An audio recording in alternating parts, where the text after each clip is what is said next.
y'all, it's Delaney. And it's Katie, and this is Classically Black Podcast, where we talk all things classical music and being black in the profession. with trap beats playing in the background. Hey, Delaney. All right. Happy MLK Day. We lit. It's one of our few holidays because, you know, y'all be skipping us. But, you know, it's whatever. You know what?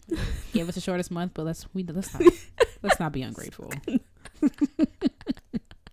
Okay, starting the episode dark. Right. Right, like, are y'all okay? We literally grazed over the Happy MLK Day. Now, anyway, this is how y'all did us wrong. You know, MLK is looking down like, so y'all, I didn't ask for this. I feel like, please stop talking about me. Right. Keep my name out your mouth. Please, I'm begging you. Just happy to do you proud, Dr. King. All right. Marty. No. Are you good? Y'all, it's late and I'm tired. Everything gonna be funny. All right. Okay, my flight leaves in 3 hours. Oh yeah, you know, Katie's on the move again.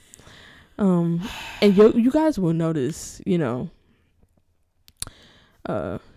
this at the, you know, throughout the podcast that, you know, Katie's just on the move. 'Cause remember when she was on her way to the Netherlands? Do you have news this week?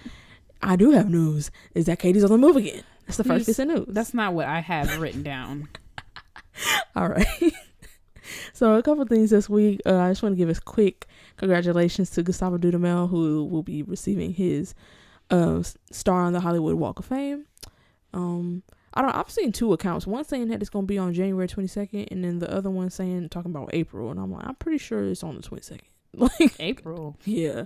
It's people be saying whatever. Y'all just be throwing out stuff, but congratulations for congratulations, Dudu. You know, my mama called him that. He's so cute. I'm so happy for him. He deserves whatever. He does. Oh, I stand. Right. All right, Duty. Is he not duty? Okay, duty free. Wait, is he gonna be conducting so he can do like dance on number 2? Girl, don't even mention that to me. I feel so bad that you don't like that piece. It was ruined for me. I know. Yeah. I know it has to have ruined, but it's like ruin something else. Dance on number 2? Piece goes. I'm okay. All right. Next thing. Chloe Delaney's in her feelings. All right. I saw this article talking about, and of course it caught my attention. It was man with knife throws 2 cellos and viola off German train. I was like, wait, hold on. We gotta go back. How we get here? I was like, so I'll be clicking. So basically, some train passengers in Germany were forced to get off the train after a dude, he was drunk. He pulled out a knife and started just throwing people's stuff off the train. Wait, hold on. Yeah. Wait, hold on. That's not how it happened. Yes, it is. It's what the facts say. He pulled out a knife and started throwing people's luggage off the train, which included 2 cellos and a viola. Yep. The side of my purple case flying in the air. Can you imagine you reading you knee deep in your book, just on your train ride, minding your own business. Now you see somebody picking up your viola, and now it's all out the window. How would you feel? And what are you gonna do? Now he got a knife. Okay, fine. You get off at the next stop, and then you get back on. First of all, your viola's either gone or confetti. Right. The viola roadkill. Now. What is going on? Oh my goodness. Like, could you imagine just say, I can't even. Anyway, what can you do? And apparently the damages came out to 14,000 euros. So, whew. Mm-hmm. And apparently when he was asked why he pulled the knife, he said, because I can. I mean, yes, you can do many things. Right. You can do anything you want to. And you can get arrested. And he did.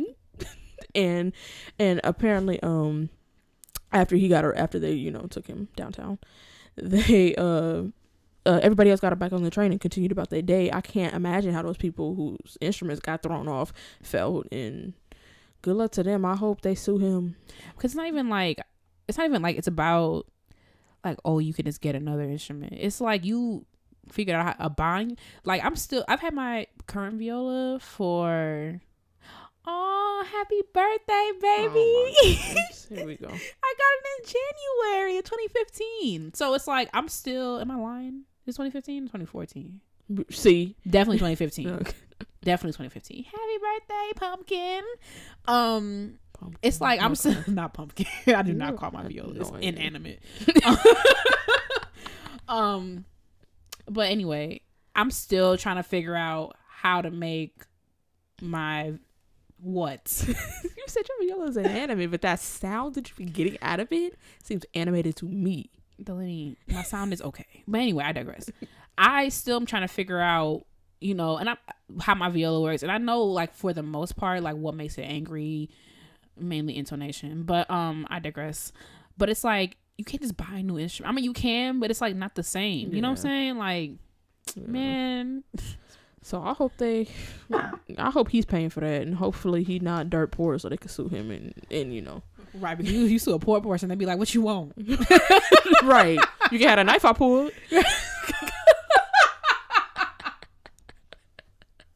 All right, we gotta move on. We must move on. we must. So the next piece of news, you actually sent this to me. Listen, when I was on social media and I saw this, I screenshot with a swiftness. Right. Put in a group chat and everything. I was like, this country is literally exhausting. Like, it is so exhausting to live here.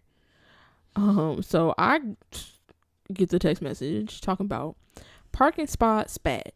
Charges against Herb Smith, RPO Trumpeter, dismissed after night in jail. I was like, hold up, night in jail. Now, for background, Herb is the only black person in RPO. Yeah, he's the only black person in RPO. He plays what, third trumpet?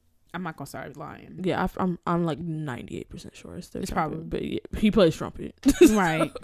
But so I get, I started reading this, and Herb, he's not only in RPO, and he just did that thing with the orchestra or kids stra. It's like an RPO program. Yeah, just so people are clear about what I'm saying. He was conducting them, and he was just, I mean, I don't know him personally, but he's a soft-spoken guy. Yeah, I mean, I also have only interacted with her in passing, and I'm whatever, we're friends on Facebook or whatever. So imagine my surprise because I texted you like a couple weeks ago with eyes, and I was like, what's this about? Because he said something about spending the night in jail, and I'm like, I'm getting to the bottom of this. I'm Googling, I'm and I couldn't find anything. I also gave up because whatever, it's not my business. But then when this came out, I was like, my eyes must be deceiving me, because I'm thinking it was something like, whatever, like Herb, out of all people, soft-spoken, nice, kind, like incredibly intelligent, and like, but let's get into it. Let's get into what happened. Yeah. So basically, he had a disagreement with a man called Chris Kowalski, and who owns this place called Downstairs Cabaret Theater. It's like right across the street from Eastman. Yeah, it's a place a lot of jazz students at Eastman play there a lot. Well, basically, he owns the owner of the theater owns a couple of lots around Eastman, and Herb has a friend who owns a Jamaican restaurant like that's right across the street from the theater. So he's going there to pick up some food for dinner, minding his own business. So basically first of all, there are two versions of the story, which y'all... Wait, one is correct and one is not. One is outrageous. Normally there's three sides to a story, right? There's the one side A, side B, and what actually happened. It's literally just Herb's side.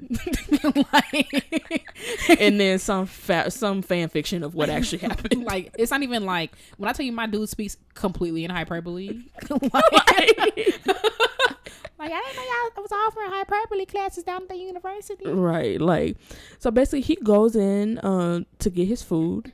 And so the guy apparently says like, hey, you can't park here. You can't park here. And he's like, okay, yes, I'll move my car. I'm just gonna run in and get my food and I'll move my car. Exactly. He said he was under the impression that he would only be there for like 3 or 4 minutes maximum. Right. And it's not like he's going in having a dine-in experience. Right. And apparently the owner of the restaurant that Herb knows was having issues with that guy before. And so he was like, yes, I'll move my car, but can you leave my friend alone? And so this dude, Chris Kowalski, is like, he came charging at me and he said he was gonna give me the ultimate beat down. I was like, okay, first of all, let's pull over. Let's pull, because I have several things to say. The first thing is that Herb charging at you.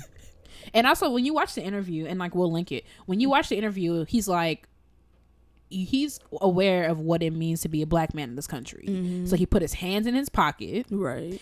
And he was like, all right, man, like you can really relax all that. And then the beat down that you're going to deserve. Which black man? I'm going to give you the beat down. That you deserve. Right on.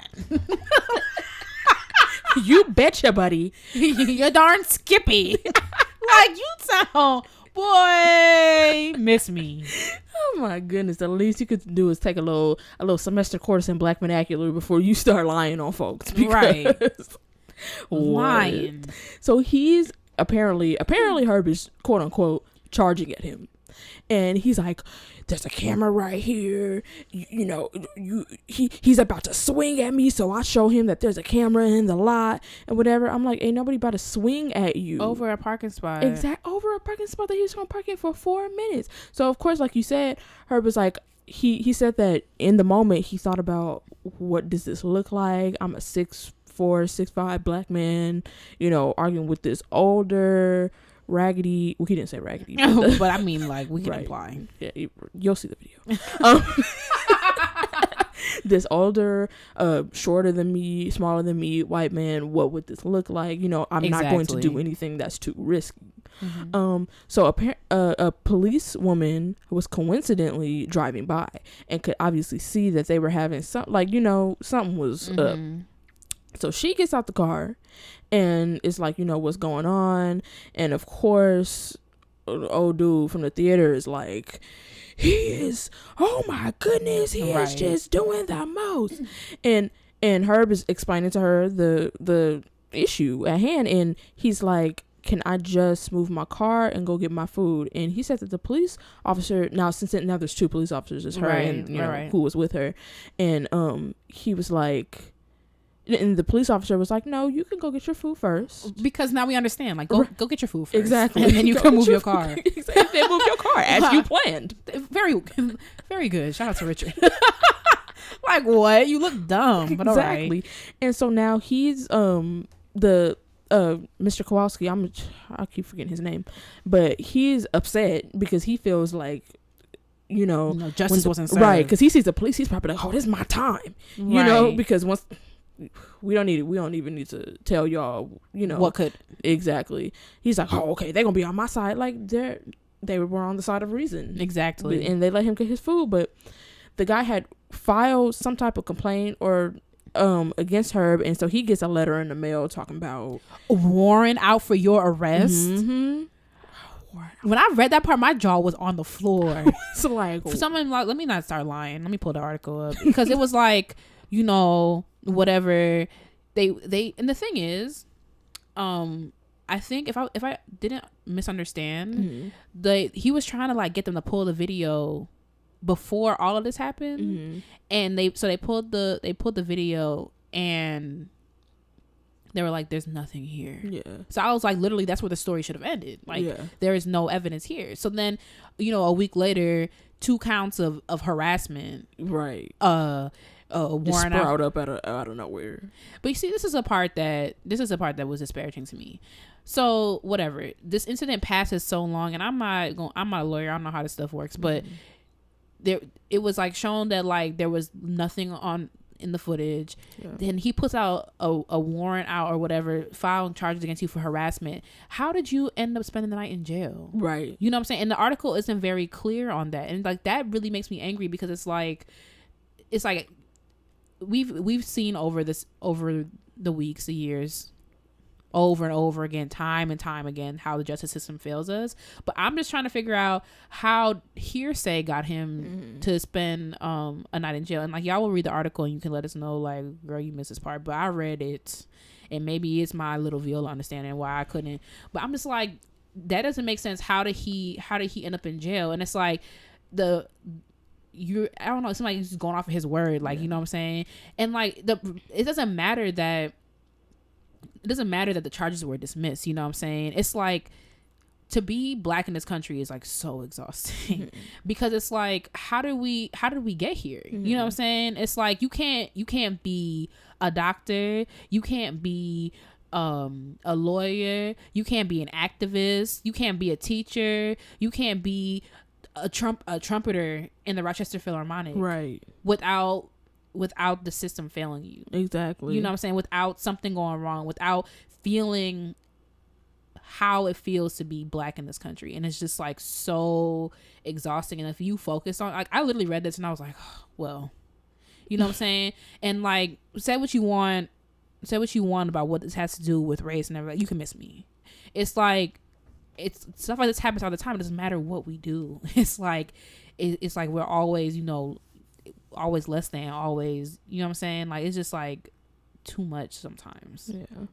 So about why he spent the night in jail, it was my understanding that from the article that the reason why he spent a night in jail was because they have some sort of, like, judges have some sort of policy, or I don't know if it's a formal policy, but if they have quote unquote reason to believe that they will issue a restraining order or an order of protection for someone at the court hearing, they put the person who, you know, is being charged in jail overnight to protect the person that filed the complaint.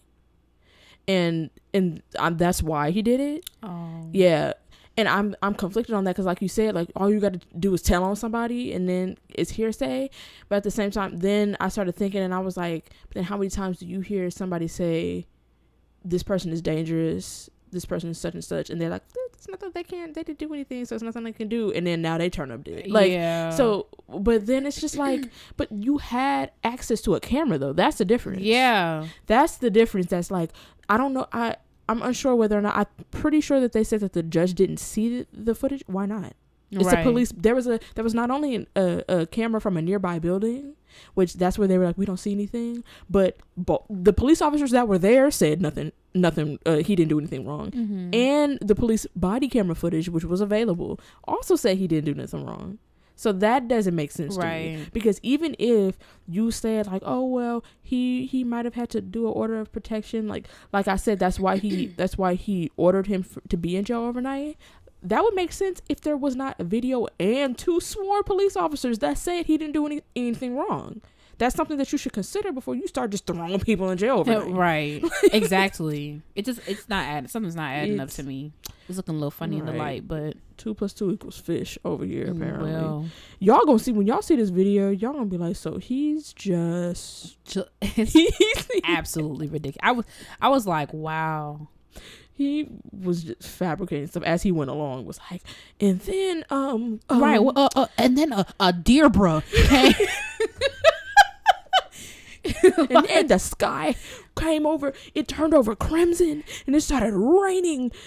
and then it cracked open, and then Gabriel and the Son of God came. I'm like, started raining almond milk and all right, we started on one of our tangents. We're not doing this because that's, you know, it's an hour in and we're like, what else? We must move on. So I'm gonna move on to, last but not least, some positive news. So recently WQXR released a list of 19 notable musicians to watch in 2019, and the list included some new and up and coming people and also some people who have been around for decades, which I don't really understand, but it didn't say new artists, it just said notable and exciting. Mm-hmm. But I just want to give a quick shout out to all the black people on that list, because this is classically black podcast. Well, listen. So, I mean, you can say what you want about that. However, the whole list is public, so I don't have to give everybody on it a shout out. Exactly. And I'll link it in the description if you want to see all the others. However, this is who we're talking about today. Yes, ma'am. I want to hear it. I just want to give a shout out to Janai Bridges, mezzo soprano, who she was a singer who was in the video with Drew, and when he did that Brahms piece for viola and voice. Yeah, shout out to Vina. Vina will be doing that whether you know it or not. She will. She said she wants to do it, but she was like, after your recital. I'm like, sis, after my recital as well. Right. There, just put slapping on there. I mean, because our class is gonna be. No, I'm just kidding. Mr. Taylor was like, you have a recital this semester? I'm like, my recital is a private event. I was like, my recital, because he was like, Cindy has a recital. Hi, Cindy. And then he was like, Katie has a recital. I'm like, my recital was optional. All right. The class was laughing. I'm like, I missed the joke. I will be live streaming it on Classically Black's page. Well, after I play, because we. This is not. It's about Janai. What's her name? Janai. Well, she's not the only one. Yeah, Janai Bridges. She's a mezzo soprano. I'm not giving like background on this because that's veering into Black excellence territory. Mm-hmm. I'm just giving a quick shout out to everybody who made it on the list because y'all are popping. Julia Bullock, who's a soprano. Sorry. Xavier Foley, who's a bass player, who's the absolute truth. Cause listen, what it's like, we're not even going. I'll go all day about him because he is, wow. Sheku Kenna Mason, Cellos, which I'm sure everybody know him after he done played at the royal wedding. He's truly upper echelon. Oh, yeah. He's truly upper echelon. Yeah. And last but not least, Devane Times, which I was like, come on, Devane. With the accent over the E, tell him you better. Right. Right. He's a baritone, so congratulations. Black people love a good accent. Right. He's a baritone, so congratulations to all y'all. Y'all are popping, and we'll be watching to see what y'all do in 2019. Right. And we moving on to intermission. What you got? Okay. So this week we're gonna play a little game called But Black. Right. So we are going to take things that aren't Black, and we are going to reimagine them if they contained Black people. How it contained, involved Black people, and how it would be, let's just say, if it contained Black people. Okay, we're gonna start easy and then we'll work our way up. Okay, so let's start very basic. I want you to reimagine a TV show or a movie that has a majority white cast that how would it be if it had Black people in it? And if you can, give me some actors that you would place in it. This question was hard for me because my favorite TV show was already Black. Yes. So yeah, that's why I'm like, I stand Black media, so I'm like, what are we? What show do I watch that? Okay, I'll go first. Right? So I would say, if I were to do a movie and I want to make it all Black, I would make it Infinity War, the one that just came out. I don't know which one, the little subtitle, because I don't really follow up with the superhero stuff. But that is the subtitle. It's Avengers Infinity War. Look at me. Look at me getting dragged. Right, well, me and Katie was literally Googling things inside the movie theater. That was probably the most pathetic experience. We didn't know who anybody was because we only went there to see T'Challa. So, literally, I was like, I heard Wakanda was going to be here. Right, so we was just like, and the whole time before it came on, we were like, we bored. When we going to Wakanda? Literally, like, we went, you know, yeah. T'Challa. Yeah, we was like, T'Challa. People looking at us like, are y'all? It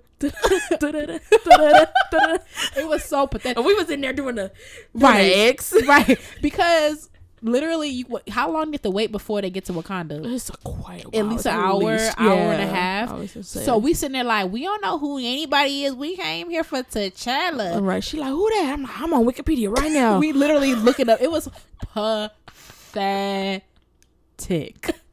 But let me tell you why Black people would have made Avengers Infinity War a significantly shorter movie. Okay, so my dude Chris Pratt literally could have changed the whole trajectory because he was all his feelings about his girl, you know, she don't love me, blase blase. If those were Black people, right? Listen, the people around him would not have made him ruin that moment, because the people around him, like the little girl with the little things coming out her face, and like, you know, like who them people called? What, the Guardians of the Galaxy? The Guardians of the Galaxy. If the Guardians of the Galaxy were Black and they saw Chris Pratt about to ruin that stuff, they would have been like, oh no, see, what you not finna do is ruin this for everybody, because now we in some foreign land with the sky purple. We got this big old thing right here, and all you gotta do is grab a chain, and you mad about your girl, so you gonna ruin it? Like, no, I would love to see Avengers reimagined. I want to see like Marseille Martin in there, because I feel like she would just throw a little line in there like, no, see what you not finna do. And then I really think like Chris Pratt, I mean, is Chris Pratt invited to the cookout? Absolutely not. Are you kidding? No. Really? Yeah. What did he do? No. He's like, he wanted them. What did he do? Yeah, he wanted them, like, you know, a certain type of white Christians that be like he not outwardly like that, but there's a bunch of stuff that's like about the church that he go to, about something. I'm not gonna talk on my neck because I don't have specifics on me right now, but I remember being on Twitter and them being like, really? Crystal stands Chris Pratt. I wonder if she still does. Oh, I don't know. Oh, now I gotta read about that. Cause listen, I'm not gonna talk on my neck, but I mean, honestly, I can't think of a black character that would be like that distraught outwardly over his girl. Cause he'll be like, man, you want to leave? You could leave, man. I mean, inside, like whatever. But what? I'm just saying, like, I just couldn't see it. But I mean, you know, dudes surprise you every day. You're not gonna do that to me. This is a PG podcast. PG-13, thanks to Drew.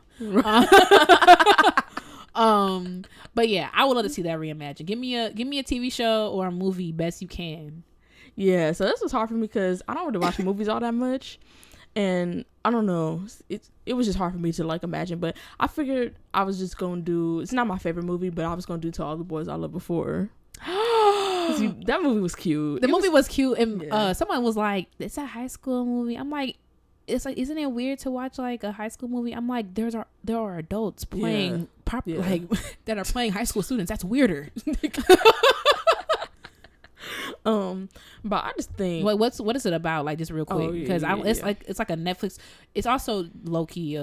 Like my cousin Monica was like, "You should read this book." I'm like, Monica, I'm literally double your age. Yeah, but basically it's about sis who she had wrote all these love letters to. I don't know why you would put any of that in writing, because first of all, that's where you messed up. She wrote all these she wrote all these imaginary love letters to dudes in her life that she thought were attractive, and then her sister sent them out. First of all, I'm never putting. I don't care if I live alone on a planet by myself, and there's no other known life, and it's 200,000 miles between me and every other planet in every direction. I'm still not writing it down. I'm not gonna put that in writing, because now some cockroaches that have lived for the past 300 years on this planet now done accidentally carried the envelope over to Mars, and now right now you exposed. Now you want a 6 o'clock news. I'm okay. Listen, like, you know how much times like, because I journal a lot. And like I'll be on a plane, and I'll be like, if this plane go down, and then my mama gotta read my journal. Listen, I gotta come with a better plan. Right. But yeah, I'm not gonna put that in. Yeah, but first of all, that's where you messed up. But just a background about the movies. Yeah, so that's what happened. And some of the guys was like, you know, whatever about it. But one of the guys was actually her sister's boyfriend that she had just broken up with. No. So here that go. Right. And then another one was like this guy who's like a jock, and like he was dating her ex best friend from wherever, who was like one of them mean girls, which but she only mean because she insecure. That was like kind of tired. They could have did a better job with that character. Exactly. And maybe the book is better. Yeah.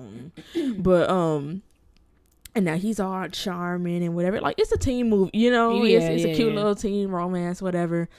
And I was like, first of all, that don't happen in real life. Right. I was then like, this is cute.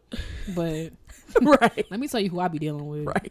First of all, if that movie was black, I feel like she would not be wrapped up around no dude. Right.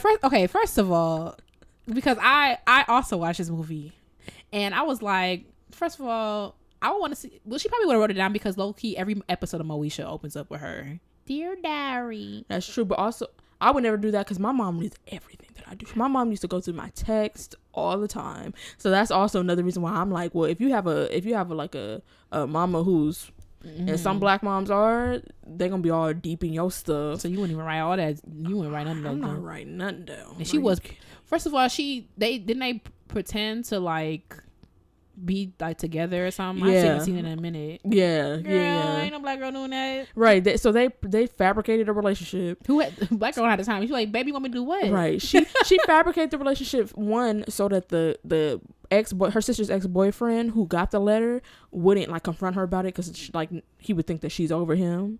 And 2, for him to make his ex-girlfriend jealous, the guy that she was pretending with, to make his ex-girlfriend jealous, which of course she was because she was extremely insecure, which sis, do better, literally, like. But I just feel like she would have been like, I don't care about none of y'all. Like, right, and I'm okay. I'm just thinking about me. Listen, you can't even say, I can't say all black girls because I haven't met every single black girl in humanity. Right. However, let me tell you what my friends would have done. I'd have been like, Nikki, so guess what? Homie want me to like pretend to date him. She'd be like, girl, what? Right. And I'd be like, okay, fine, I'll get a second opinion. Delaney, so homie up the street want me to pretend to date him. You like, anyway. Right. And they would have, and like, you right. You didn't even give me an opinion except sis anyway. Literally. Like, you right. Yeah.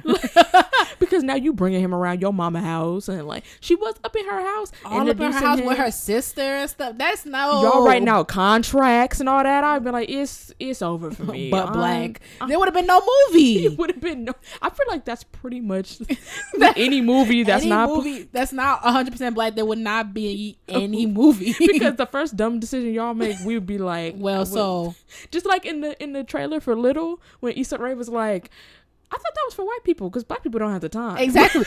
And it's like, I mean, what else would we be doing? I don't know. But like, we don't have time for anything. So it's like, yeah, girl, you know Jerome, like he want me to pretend to be his girlfriend. Sis, he wants you to do what? Right. Meanwhile, Jerome pretending to go to work every right. Meanwhile, Jerome still reads with his finger. So what you pretend to be his boyfriend for? Girl, next. No, I'm okay. I'm like, why don't you call me back when your FaceTime working right? Exactly. Okay. Okay, so give me, please, a favorite orchestra and or conductor that you would want to see reimagine black. Ooh, can you make the conductor a celebrity? Oh shoot, I got mine. Oh dang. Who you got? Now you got. And we in a piece too, right? Because that was an integral part of mine. Okay, listen. Let me break it down for you. Because this is about to be. I will pay. Oh my god, is it Cardi B? I do not want to see Cardi B conducted nothing. Oh, okay.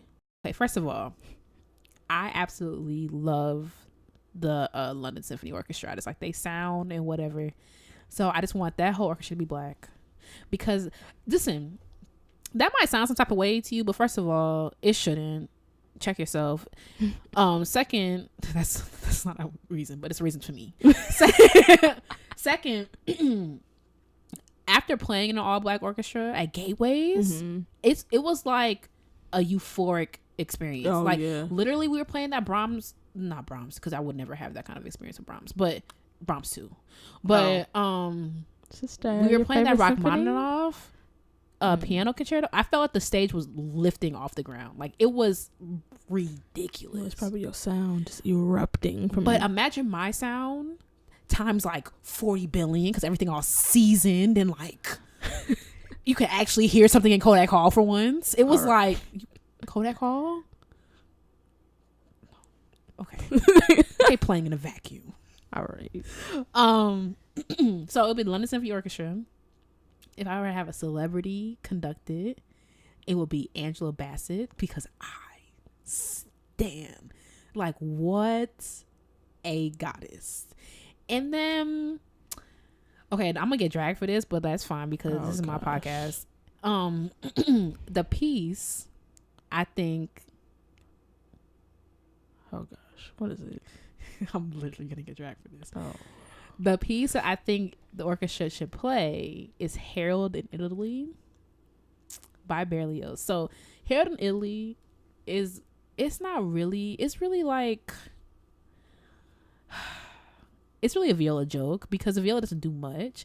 But I feel like an orchestra of that caliber with Angela Bassett conducting would just like bring like that whole piece to life. And then like the solo violas could be like Beverly Kane. You know Beverly, like principal violas of Virginia Symphony. Oh, I stand. Why would I know that? I don't know. She's a goddess. We don't deserve her. Like, I just feel like LSO would just like bring that piece to life. And also like, you know, also like a Beethoven one. Okay. I could do that. You might could. I might could. You might, you know, we might could put some notes together. You know what I'm saying? What would you do? So, I mean, the actual orchestra that I pick is not going to have like a huge bearing on it, but I picked Berlin Phil. Okay, orchestra gods of the universe. Literally. Like, actually. I picked Berlin Phil is going to be my orchestra, and then since you had me thinking about a conductor, and I'm not even going to try to say her last name. I'm going to pick, I know her first name's Denine. Yep, who played Okoye? Yeah, can you imagine her conducting? First of all, ain't nobody blinking, ain't nobody playing no wrong notes. Right. Can you imagine playing the wrong note with Denine as a conductor? She would literally, I feel like your look will make you like, oh dang, I gotta pack up and go. Right. She would just look at you and be like, oh, it's over, ain't it? Right. And for my piece that I'm picking well, we could do the whole symphony, but in my mind, I'm thinking of the first movement of Track 6. Because I'm just imagining, okay, black orchestra. Okay, I'm in there. Katie's in there. Now I hear, bum, bum, bum, bum, da-ga-da-ga-da, da,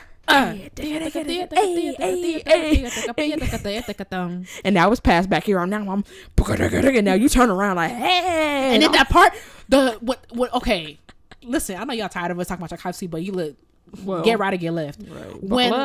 When that one part comes later on where it's like going like insane, it's like da da dee da da da dee da, and it's like you be looking around like you be feeling weird, like what's going on? My man's did that symphony. You did it. What? I'm just thinking that piece will be lit. With Denied conducting. Yeah, I feel like first of all, ain't nobody gonna have no. Everyone's hairline gonna be right back behind their ears because it's gonna be like Augusta went like that squall we had today. All right, okay. Let's not even. You're not gonna get into that because what was it? Y'all, Rochester's little anyway. Yeah, it's okay. An opera or a musical that you would imagine but black. Whew. So, for me, I'm picking a musical, and I'm gonna pick Sweeney Todd because I stand Sweeney Todd. But basically, just for a background about Sweeney Todd, so he's a barber. He was a barber who, basically, this judge wanted his wife. It was like way back in the olden days in like London in like the 1800s or something like that. And he wanted his wife, so he was like, "All right, bet I'm a judge. I can do what I want." So he had Sweeney Todd exiled to some island for a bunch of years while he took the wife and their infant child and just had them in his house like as a ward, like, and she couldn't leave and well that's so in Sweeney Todd, somehow he got off the island like plenty of years later, and he came back and he's like, oh, I'm getting revenge on him, and he goes there and his wife is dead. She's actually not really dead, but that comes out later. His wife is dead, but his daughter is still trapped in that castle with that dusty judge. And so he's like, nah, I'm gonna kill everybody up in here until I get to this judge. So he goes back to his old barbershop, and he teams up with this lady who lived downstairs who she has a meat pie shop. And basically they have this contraption where when the dude sits in a chair to get his face shaven, he cuts his throat and press the lever, and the guy goes downstairs, and then she makes the people into meat pies. You never seen Sweeney Todd? No, I don't watch no trifling stuff. Yeah, and her pie shop was like deserted before that, and then all of a sudden, as soon as they started selling humans, it was bustling. Mm-hmm. So I feel like, first of all, if Sweeney Todd was black, well, first of all, to be honest, he probably wouldn't even have gotten off the island that he was exiled to, because y'all know how they do black folks out here. So well, but light sister, right? But once he got back, first of all, there's two types of dudes that you can have. One would be like, oh, then he done took my wife and my kids. Okay, I'm free. Do whatever I want. Right. Now my new life. Give me a new wife and new kid. Right. Give me a new Xbox. I'm playing all day. She ain't saying nothing to me. Right. Or he coming up to your house and I'm not even about to be sneaky about it. He coming up to your house and he's swinging and taking his daughter right up out of there. Right. Because if you bout it, then you bout it. And Sweeney Todd was about it. However, the way he went about it was a little murdery. Not murdery. Serial killery. Come on, adjective. So I just think they would have been about it, and I don't think they would have. I think they would have put up a little bit more of a fight than that, because they were just kind of like, okay, we gonna go to that judge's house, right? She'll be like, "Where we going?" Right. I'm like, well, I gotta pick up my kids at 4:30, so whatever we doing, we gotta be out by then. So right, you know, I got a nail appointment at 6, and like Risha don't like it when I'm late. Right, not Risha. Exactly. You ain't just going. Right. We ain't just going. Right. We ain't just going with y'all. Just whatever you say. Right. Nah. Next. Nah. I don't know the judge's parents, so you're not going over to the judge's parents' house. Right. I don't know who gonna be over there. Right. Who all gonna be there? Be like, get in my castle. Well, who all gonna be there? Right. Don't say the wrong name either. What's yours? Okay, so my opera, surprise, Katie's doing opera, surprise, is Otello by Verdi, because Rossini also wrote one. But okay, that's our excerpt. What? Otello. Is it really? Yes, it's a bass solo in that opera. This opera is just really good. I mean, story by Shakespeare, and I also stand Shakespeare. Like, he's wrote a lot of good stuff. But okay, Shakespeare wrote a lot of good stuff. But some people might not like it. Some people might not like him. I mean, I probably would, because I don't like that old. I've been like Shakespeare. When Romeo and Juliet, I was like, first of all, y'all dumb. Exactly. If Romeo and Juliet was black, that would have never happened the way it happened. First of all. Wait, we doing Otello or Romeo and Juliet? Which I'm just saying that Romeo and Juliet would have been eloped. They'd have been like, I don't care what my family say. Like, I love you to the end of the girl. I love you. But okay, because mainly Verdi's just like just a lot better than me, especially like that love duet with Desdemona and Maine. But not Maine. But I'll reimagine it, but black, because I just feel like the whole thing with Iago and Desdemona would not have gone down. So if you don't know, Otello, it was about Otello, who was a Moor, and he was, I forgot, he wasn't king, he was like a commander. So he came back from war, and everyone's like, hey, Otello, like, you here now? Like, hey, you running stuff? And he's like, yeah, man, I'm running stuff. And then Iago, his little assistant, I forgot the actual name of it, go read the play. All right. He was jealous of him, and he was like, no, we gotta take Otello down. See, check your circle. This is a reoccurring theme. Check your circle. Baby boy. What are you doing? So check your circle. Iago was like, no, we gotta take him down. So he tries to make Otello go crazy by helping Otello believe that Desdemona, his wife, is cheating on him. Succeeds. Otello then kills Desdemona for cheating on him, and then like he basically just goes crazy and like whatever, it spirals out. So I was like, so what happened was Iago planted a handkerchief of one of the other characters. I forgot his name. I'm blanking, but I'm not gonna look it up. You know what I'm talking about. one of like her. Iago plants the handkerchief of one of the other characters to be like, you know, whatever, like, this is another man's handkerchief. So then Otello comes to the room. He's like, what's this? Oh, dang. And she's like, I don't even know where I got it from, looking dumb. Because it's like, she literally doesn't know where she got it from. Right. What she gonna tell him? I literally, like, I don't know where this came from, but how you look? Right. You know? Dumb. And like, you over here sleeping with everybody else. You over here, what, da-da-da. She's like, you messing around, whatever. Like, I trusted you. I'm over at war, blase, blase. And she's like, my dude, like, you have to relax. Right. Like, this is not. And then whatever, he kills her, and he's like, I love you so much, but you dying, sis. Period. Yes. Otello's period. Lit. You have lit. Othello, this is good. No, you have to read it. Even if you go on Spark Notes and read the overview, like Othello, you'll be like, well, I got 72 pages of reading. It's on for tomorrow. And I might could just go and read Othello right quick. Okay. People are so annoyed with us. So if Othello was black, I just feel like, first of all, if I was Desdemona, I'm like, first of all, you're not gonna come in here yelling at me. Secondly, you can relax because I just told you I don't know where the handkerchief came from. All these years I'm faithful to you, and now all of a sudden you go to war, you come back, you a celebrity. But then again, he probably done read about Gesualdo, and it's like, I don't put nothing past y'all. You know what? I will give him that. I will give him that. But I'm like, first of all, you're not gonna come in here yelling at me, accusing you. Exactly. Because what am I cheating on you for? Throw the whole relationship away. I don't care if you a prince or whomever you are. If I'm cheating, I'm leaving.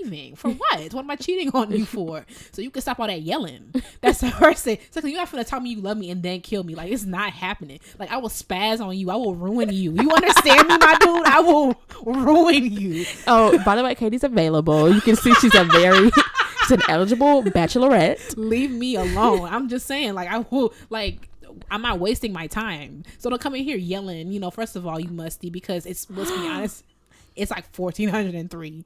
You're not gonna come in here yelling with that breath and that body odor. talking about like whose handkerchief it is. Like, first of all, I don't know. First of all, you might want to dip it into soap and water and use it your damn self. You're not gonna like literally like Othello. Put me in, coach. Othello will end so differently. We'll be on Act 3, Scene 1, and it's done. You heard me. Like, there's nothing left. It's over. Oh, right. You're not gonna come in here. Relax. You understand? Now I'm all hyped and my blood pressure high because that makes me mad. You gonna kill girl? And she told you she didn't know where the handkerchief came from? Nah, man, you on dirt. You're not gonna come in here yelling at me talking about, well, Katie, I found this handkerchief. Okay, and right. So, and how you know? He's like, well, that's the same one old dude had. I'm like, how you know we ain't get it from the same maker? Exactly. How you know? Kingdom ain't bust so I seen him in Walmart the other day. Exactly, in the same aisle I was in. So next. Exactly. I want you to go over there, sit down, and relax. You heard me, right? Take a breather. You gonna kill me? Nah, man. We fighting now. And you can. She's squaring up against him. Ooh, now I'm hot. I'm Oh mad. my goodness. No, that play would have been over. Act 3, Scene 1. You would have told us who Othello was. There would have been a controversy. Scene 2. Act 3. It's over. She'd be like, nah, man. He'd be like, bet. Scene. Annoying. Okay, last one. Okay. I want you to reimagine Eastman, but black.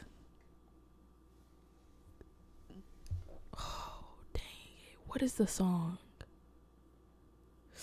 I'm so upset. What is it? 50,000 on my head I can't accept. No, it's so offended that I had to something the in one by paradise. Something in paradise. That's what you are trifling. That's exactly what came. I was not expecting that. Can you imagine Eastman as an HBCU? Woo! I mean,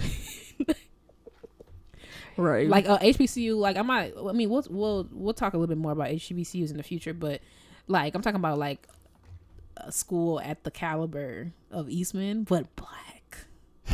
First of all, it's over. Let me tell you, we could do this. We could probably tag team this one because let me tell you, when the BSC gets together and we have a little function. It's like so different. Also, I think we talked about this a little bit. It's like I played a recital last year with a bunch of black students from Eastman at City Hall. And can you relax? This is exactly what I'm talking about. It's so difficult to speak with Delaney in here. Like, I don't know what you're talking about. You don't? Mm-mm. So, and and like, you know what, I played my little jig or whatever, and it was like fine, and Jasmine was like, that was really good, like blah blah blah, and it was like, it might could have been good, wasn't it? It might could have been good. Wow, that was a roller coaster. It might could have been good, and it's like, woo. I don't know, I feel like the environment would just be so different. It would still be like high caliber, but it would also be like, in Eastman, you know what, Eastman's a different place. And I can say that like visiting other schools, and like this is my second institution, like Eastman is just different. Like the environment is warm, it's inviting, but at a high level. But if it was like We had Lori's and Laurie Hall. What are your thoughts on this? I mean, I think it would be lit, obviously, because like you said, when the BSC get together, it would be lit. However, I feel like it would be a little bit tiring because we never stop. We never stop. And we're like the worst of everyone. So it would be like all day, every time I'm in the hall. Okay, black excellence.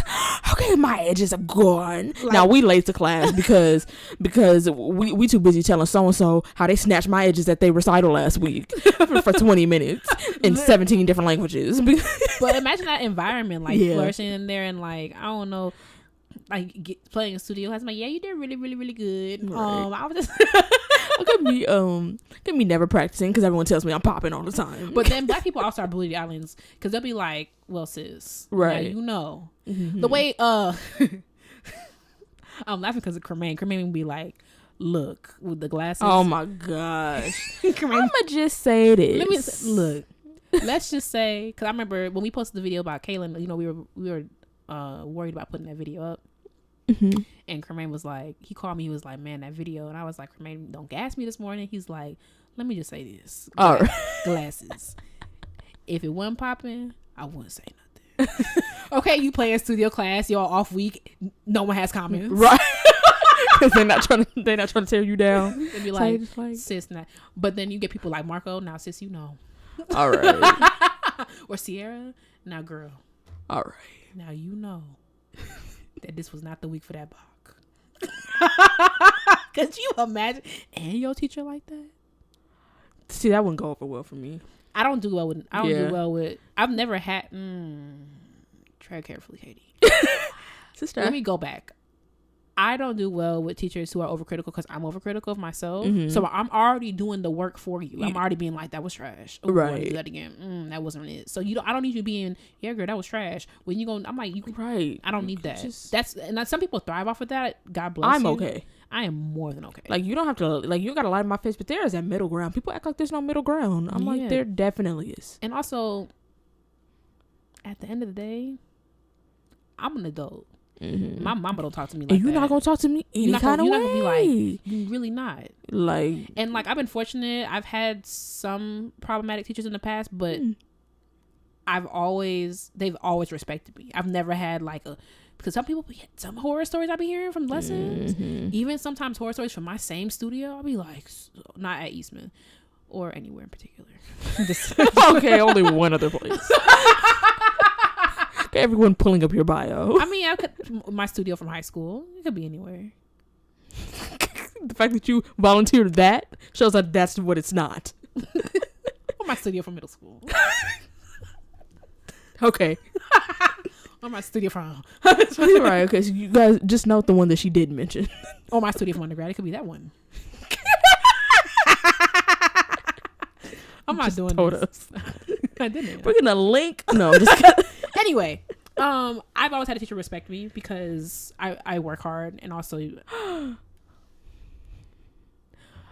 actually ready to move on because first of all, we've been in here forever. Have we? We're not even halfway. Yeah, we're not even halfway. We're moving on, y'all. Stick in there with us. We're not there yet, but we almost. All right, we'll get there. So this week, in honor of MLK Day, we just wanted to try to do something on the podcast that would tie it all together and just to celebrate the life and legacy of Dr. Martin Luther King Jr. As an activist and a person that did so much for us, because it's a classically black podcast. And when I tell you, we would not be sitting right here today recording this podcast if it wasn't for people like him. So we must pay homage to people like MLK. So today we're going to be talking about social activism through music, and specifically how it relates to the black experience. So I just want to give a little background about what social activism or musical activism is and the different forms that it can take. So one of the main forms that it can take is performance practice. And by that I mean, my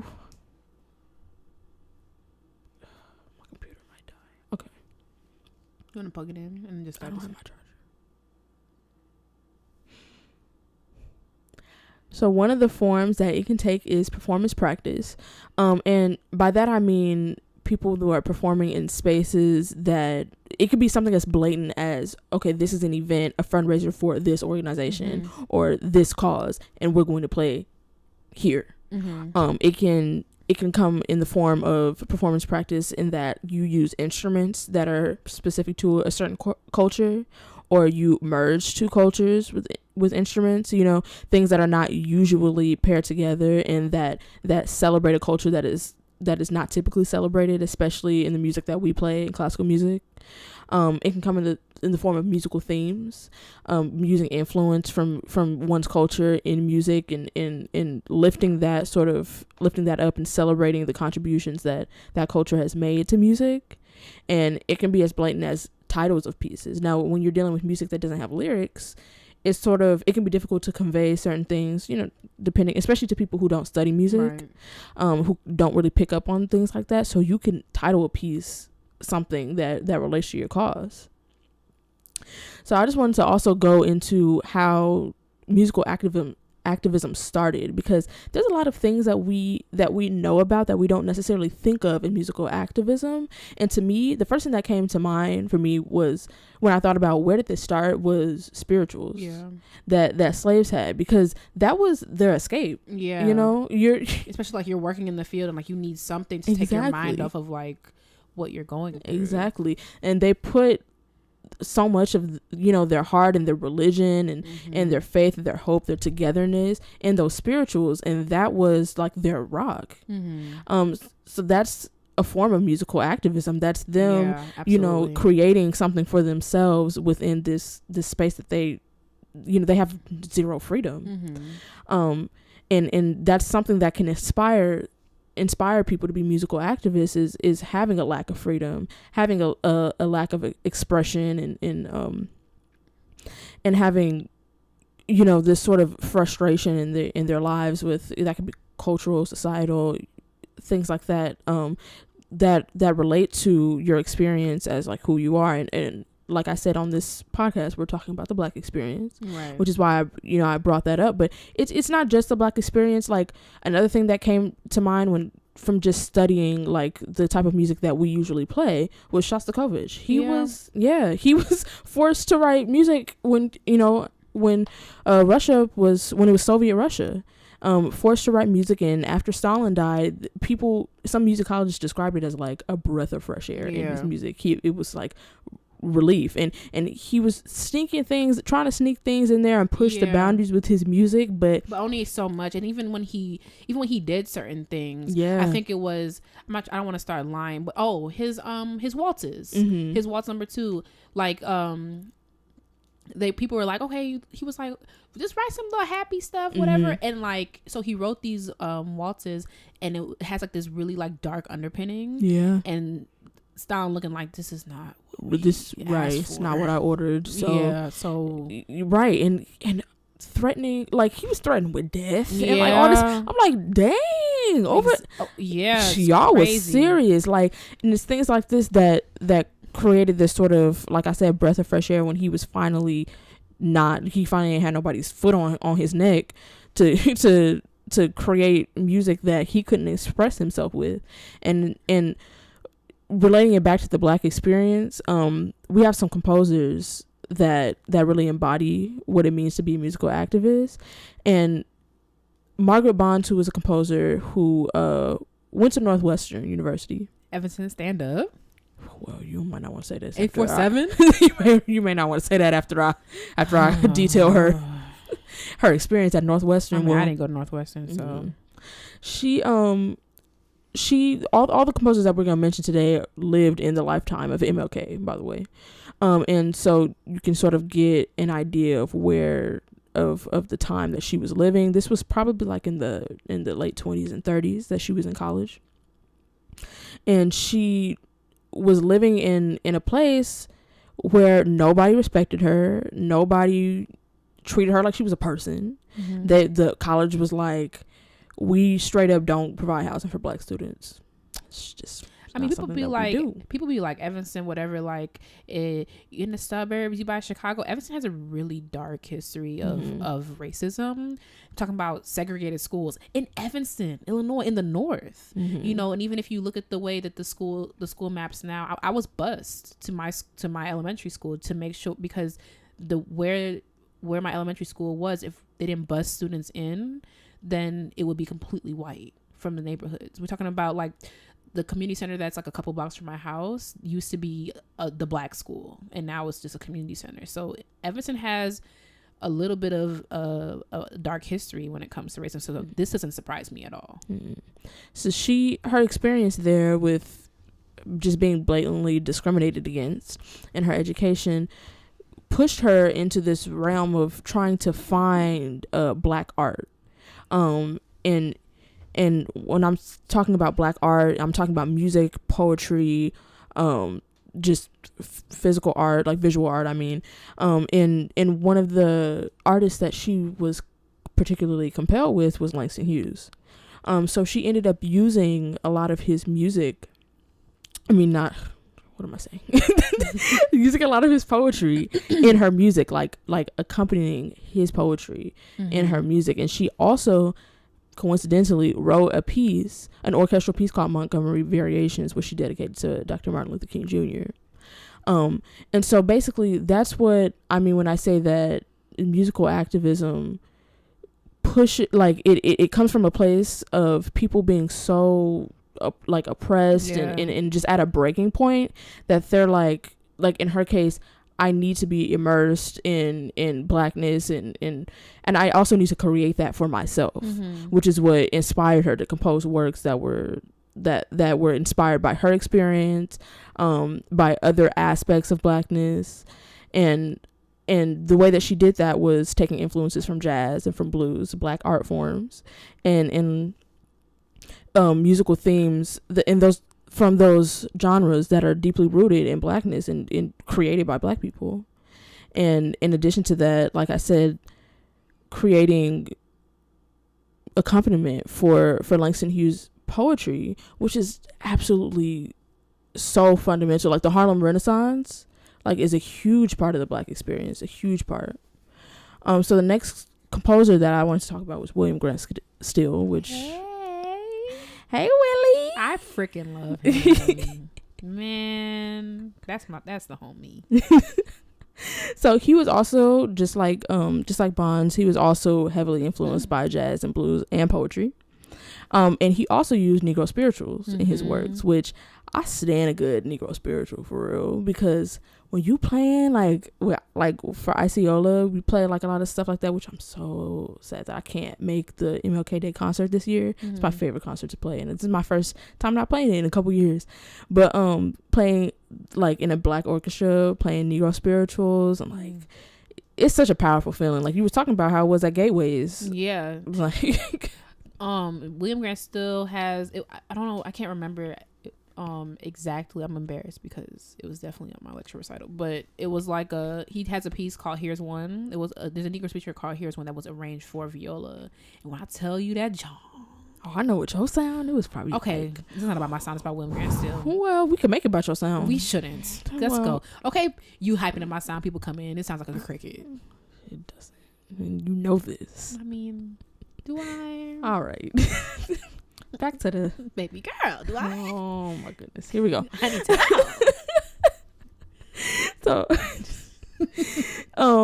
he used these influences, the influences from jazz and blues and Negro spirituals for his Afro-American Symphony, which is still one of the most performed works by an American composer. Which is stand up. Right.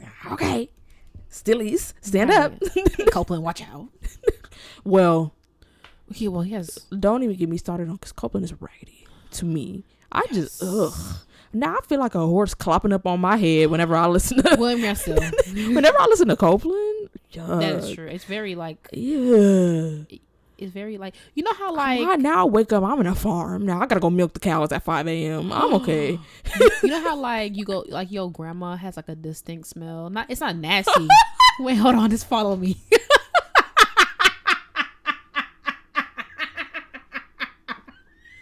The laying down, y'all. She is down. The episode is over. I almost fell on my chair. No, just follow me. I'm okay. No, please. No. Actually, I can't follow you. My GPS not working, so. Baby girl, well, let me guide you. All right. So you know how your grandma like has like a distinct smell? It don't smell bad, but you know her house smell like, you know what she smell like, you know, like your grandma might smell like white diamonds, and she like white diamonds, like the perfume. Okay, that's how Copeland is to me. It's like when you start playing Copeland, it's like. Well, I like my grandma, so I'm not gonna say that. All right. So what about? Tell me more about William Grant Still. I want to know more. So his Afro American Symphony was actually premiered by the RPO. Yes, I know Rochester that. stand up. Listen, come on, 585. Meanwhile, I don't stand Rochester. Y'all know how I feel because I'm deep in my feelings this winter. I mean a scroll. Right. Okay, I'm a squall. I'm not over that. So he used the symphony it was described as a celebration of the post Civil War Black experience, which I mean in hindsight I'm like, y'all celebrating that, but also at that time that is a huge victory. Like my goodness, and for him to I'm using your word, to champion. Okay, that's not my word. Yes. Listen, Katie, let's go champion. Listen. For him to champion the integration of Black art and European art, the way that he did with the orchestra and Black genres of music like jazz and blues, for him to become quote unquote the dean of African American composers, and to just seamlessly just put those two things together and just snatch everybody's wig clean off. Listen, ain't no got to be glue holding these wigs. Listen. Y'all, he didn't give nobody else a chance. Listen. Didn't give nobody else a chance. And he was up there doing his thing and composing these great works, and people were mad and they could stay mad. Listen. Because that's all a part of it. It's a part of he was bringing these genres of music that Black people worked so hard to create and let's just be clear. People were loving Black music and not loving Black people. So and that still goes today. Literally that. And so I don't want to say that like, that's a word. He's bringing it like into like people were loving jazz and they were loving blues. People love to be Black until it's time to be Black. Exactly. And he was like, yeah, y'all love that and y'all also love this, and I'm gonna put them together, and y'all thought that this was yours, and I'm talking about Western music. Y'all thought that this was yours, but look, it's gonna be ours too, right? Because we created all these things that y'all love so much and get no respect and no recognition for it. So we stand in short, we stand. Not in short. And last but not least, I want to talk about Julius Eastman. Eastman stand up. Every time I'm reading something about him, I always get confused because the first place my mind goes when it says Eastman does this, I'm like, what are y'all talking about? Right. And also because he grew up was born and grew up and lived not too far from here. Oh, really? Yeah, he was born in Ithaca and he died in Buffalo. Yeah. That's kind of tragic though. Born in Ithaca, died in Buffalo. You suck. I mean, born in Ithaca. Let's start there. I mean, let's not drag our friends at Ithaca College. Oh, I mean, yeah. Because it's one thing to go there for school. I wouldn't do it, but I'm just saying, ISB 2017 was in Ithaca, and I just could not. I was like, what is this? I didn't even know that there were places that look like this no more. Not no more.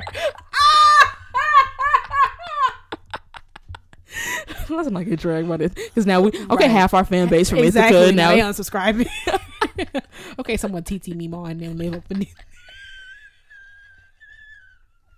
It's too late for this. It's entirely too late. Well, at this point it's too early. Right. Exactly. So Julius Eastman, he was an openly gay Black minimalist composer. He one of them composers that had like Fermati over everything. That's how it's called. Yeah, but I never heard anybody say Fermati. Because you probably don't have more than one Fermata. Right. Yeah, he's one of those where like it'll do the same thing over and over again for like 30 pages. Oh, so like Bruckner. All right. but less, but like three notes. Oh, yeah. But we not now. We over here throwing dirt on his name. We weren't supposed to be celebrating him. Oh, right. I'm sorry. We so used to dragging people, right?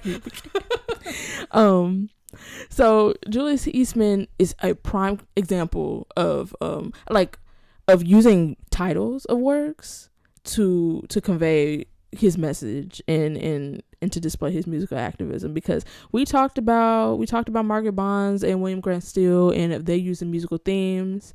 They use performance practice in the form of like some jazz instruments in their stuff. But Julius Eastman, I'm not gonna say the names of his works on air, because my mom listens to this podcast, and it's also a Black History Month celebration. We don't want to. Yeah, I'm not gonna. I mean, MLK celebration. Yeah, it's literally still January, mid-January. I'm not gonna say them on air because I'm just not going to let y'all hear that out of my mouth. However, I will link, the article that I read about him, the articles that I read about him in the description, so you guys can hear that. But basically, he was a prime example of using language in his titles that was jarring and outwardly critical and relevant to the issues that were facing him as a gay Black man. And people were shook. I mean, I'm shook. Right. This is the year of our Lord 2019. Right. When y'all see this, you're gonna be like, yeah, you will gasp. But he was out here and listen, and unfortunately for Julius Eastman, he died in kind of like, tragic. He died homeless. Yeah. Oh, Father God. Yeah, he died homeless in Buffalo, and I think of like heart failure. What? Yeah, and it actually, nobody knew he died until like a little bit after, because you're homeless. Yeah. So. It was crazy. It was something, but fortunately now he's starting to, because of how important and influential his works were, and how he was outspoken. He wasn't here for pretending for none of y'all. Right. We stand. Exactly.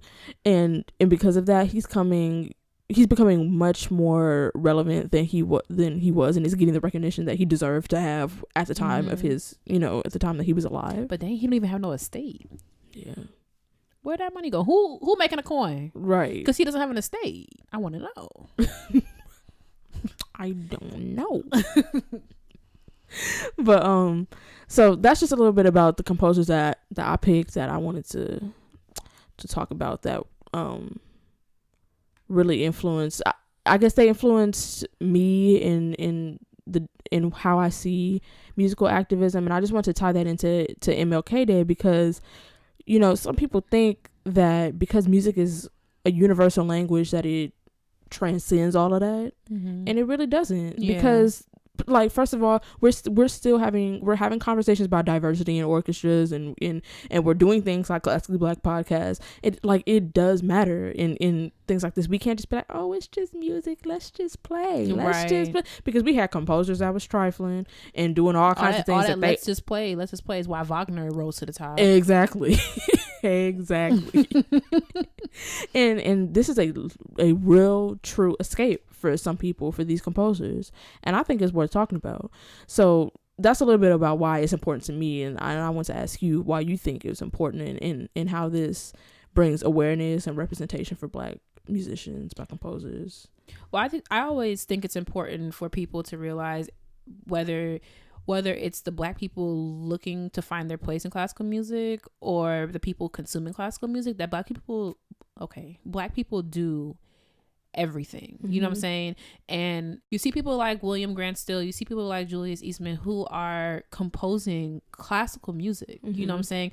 And to a lot of people, seeing that representation matters. You want to see people, when you're learning to play a piece and you see the name on the top right, and it's like, that person looks like me, and to a lot of people, it's like, if they can compose music, then I can compose music, because some people need that. Some people who don't, see themselves represented, feel like they can't do that, feel like it's not open to them. So I think it's important. And then another thing we have to realize is that, like, as Black people were composing, what they were composing was very good. but we're so wrapped up in like the Mozarts and the Beethoven, who we stand for, but it's like there is space to explore the things, and we should, because you're talking about American composers, and all we talk about is Bernstein and Copeland, and it goes so much further than and that. better. And leagues better. You know, it's like American music. We got Copeland, Leroy Anderson, and Bernstein. But what about William Grant Still and Gershwin? Y'all love some Gershwin. Meanwhile, if you just gave William Grant Still a chance, like, he's absolutely phenomenal. Florence Price, right? You know what I'm saying? No, I know you still, so I threw that in there. Don't get me started about Hailstork, because you know we gonna be here for 3 more hours. So yeah, I just think any point that we can continue to bring in our case Black people to the forefront, like, we do everything, you know, and the faster you get hip to it, the least mad you're gonna be. I mean, period. You want to move on? Yeah, and we're moving on. So Black Excellence. Okay, so this week's Black Excellence goes to Dr. Juliet White-Smith. I just adore this woman so much. Juliet White-Smith is a violist, and she is the professor of viola at the Ohio State University. Listen, the one, and she means it. Right. She did her undergraduate studies at, let me not get to lying on her, at Louisiana State. It's not on here, I'm trying to remember from what she told me, at Louisiana State University, but she was still playing violin. That's okay. All right, I was playing. I love her so much. Right, we can't all no, I'm just kidding. I love her. There's nothing, I can't say anything to her about her, but she did her undergraduate studies at Louisiana State University, master's studies at the University of Houston, and then her doctoral studies at the Eastman School of Music, and she studied with George Taylor. And she was here with like Melissa. You finally got there. Okay. And also, right, that's why. Right. We last but certainly not least. And actually, Miss Taylor was telling me, like, she was in the RPO and everything, and like it was just like, it's just amazing things. Currently, like I said, she teaches at the Ohio State University. She served as president of the American Viola Society. She has a CD out of contemporary American composers, including composers like George Walker, who rest in peace, Michael Colgrass, stuff like that. She taught before at the Ohio State University. She taught at Western Michigan University, and then University of Northern Colorado, and then now at the Ohio State University. She's an absolutely phenomenal violist. I admire her in so many ways. I'm so happy that I got to know her in the past, and I look forward to our paths crossing yet again. I stand, like, right. She's humble, she's kind, and she's like absolutely insanely talented. Right. I'm over here getting whiplash. You listen to all the accolades. I'm like, listen. Okay, I said accolades. Listen, but sometimes accolades. Sometimes you just get the whiplash be so bad. You know what I'm saying? Right. I mean, and I just like I always stand someone. I always admire someone like she stood right in front of Mr. Taylor. Like, I'll be standing right in front of Mr. Taylor. So she probably wasn't looking crazy. All right. But there you go. Yes, we'd love to gas you up on Black Excellence. Don't forget, if you have someone that you would recommend for Black Excellence, please email us at classicallyblackpodcast@gmail.com.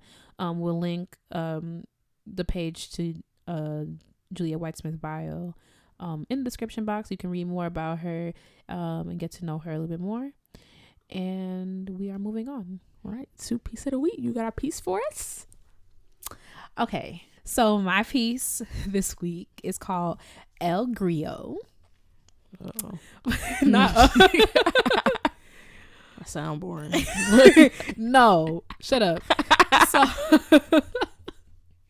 So my piece is called El Grillo by Jacques Duprez. Jacques Duprez was a Renaissance composer, and I was actually inspired by this piece because I'm in the Middle Ages class here, please pray for me. If you're Catholic, say some Hail Marys for me, please. The professor's fine, but it's like the content. But whatever. I literally could not. Jacques Desprez, he was a Renaissance composer. He's most known for his madrigals. He's a madrigalist. Now he wasn't trifling though. And El Grillo, like El Grillo, na. It's lit. It's like it's as far as madrigal goes, it's lit. Like it's like a bar on the floor. Okay, as far as madrigals go, it's not even a compliment. As far as madrigals go, no, some madrigals are good. We talked about this even weeks ago. Some madrigals are good, and this is one of them. So yes, that's my piece of the week. I'll link it down below. Please listen, because I'll be backspacing that link. No, wow.